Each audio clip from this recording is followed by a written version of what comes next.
Alright, so I had 4 questions on homework number 3. The first one, which of the following is least likely to be complements? Student has some issues with that one, and the possible answers were peanut butter and jelly, bread and butter, sports coats and dress slacks, and cars and trucks. So if they're complements, you're going to be using them together. You're going to be using the 2 products at the same time. They complement one another. So peanut butter and jelly complement each other very well. You consume those together. Same with bread and butter, sports coats, and dress slacks. You consume those together. Cars and trucks would be the one that's not a complement. Cars and trucks are substitutes. Either you buy a car or you buy a truck. A complement for a car would be tires, gas, or for trucks as well. The other one, number 7, it said other things held constant. The greater the price of a good, either the lower the demand, the higher the demand, the greater the consumer surplus, or the lower the consumer surplus. And it should be that if all other things are held constant, the greater the price, the lower the consumer surplus. And so there's our demand curve. And if, let's say we pick this price, P1, Q1, keeping everything else constant, if the price were to increase, so if you went to a higher price, P2, what's changed? Well, the demand is the same, the demand curve. The quantity demanded decreased, but that wasn't one of our answers, possible answers. So the demand isn't higher, the demand isn't lower, the demand didn't change. The price will not change demand, it'll change the quantity demanded. And then so the other 2 are consumer surplus. And so this was consumer surplus to start with. At our original price, we've got this triangle of consumer surplus. At this new price, our consumer surplus is less. So now, there's our consumer surplus. So the consumer surplus decreased. Yeah, that was number 7. Number 16,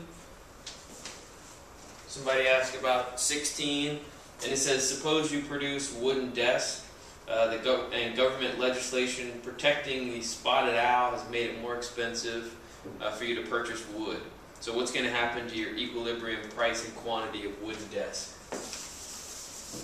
So to get this one, we need a supply curve, demand curve, and so the government is trying to protect the spotted owl, makes the wood more expensive, and so for you, the supplier, that's going to decrease your supply curve. That's going to shift your supply curve to the left. If your input costs go up, your supply is going to decrease. Example of that, let's say you're a plumber and you live out in Bell. You're coming into Gainesville to do most of your work. If the price of gas triples, you're probably going to come into Gainesville less often. You're going to cut back on your supply and your services. So in this case, it's the price of your input goes up, the price of that wood goes up, so that's going to decrease the supply. What's going to happen to demand? Well, nothing's happening to demand. Demanders aren't going to be impacted. I mean, if the price to make an iPod changes, you have no idea. You as the demander, you've got no idea. So demand doesn't change, but what changes is the equilibrium price and quantity. So P1, Q1 is now shifted.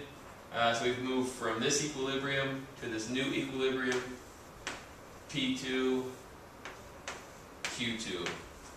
So price increased,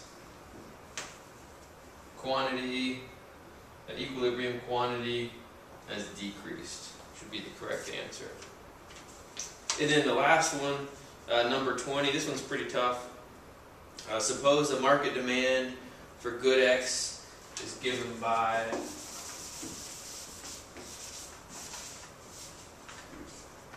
what do you got? QX D is equal to 20 minus 2PX. So that's our demand function, and it says the equilibrium price is 5. So the price of X is equal to 5. So we can, the way I would go about it, I would first graph this, and we're looking for the consumer surplus. So I'd first graph that demand curve, and to do that I'd find the intersection here, the y-intercept, and the x-intercept. So if the price, if px is equal to, if it's equal to 10, then the quantity should be equal to 0, and if the price is equal to 0, then the quantity should be equal to 20. Right, so we should have, at a price of 0, we put 0 in for px, your quantity of x demanded is going to be 20, and then if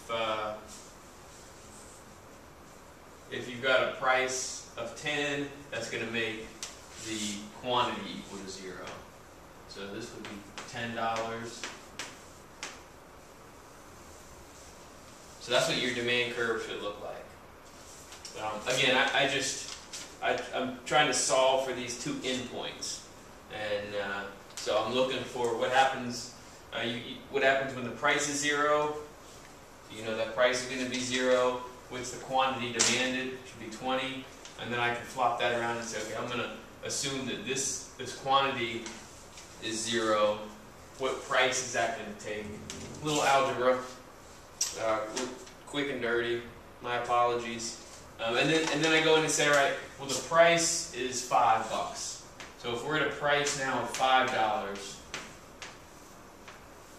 what's going to be the consumer surplus?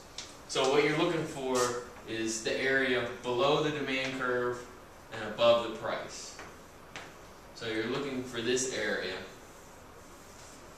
And so again, going back, old school, little algebra, little geometry, you know that this is 5, but you don't know this the base here, this triangle. So we can figure it out. We can plug in our price of 5 to figure out what this quantity is. And so if we put in our price of 5, we've got 20 minus 2 times $5. So the quantity at a price of 5 should be 10 units. And so this is 10. So we know we've got a base of this triangle is 10, height is 5, so 1/2 base times height. Sounds like a math class, I know. That should be 0.5 times 10 times 5. Consumer surplus should be 25. So the area of this triangle should be 25. And that's one of your answers. How about that? All right, let me know if you have any other questions. Appreciate it.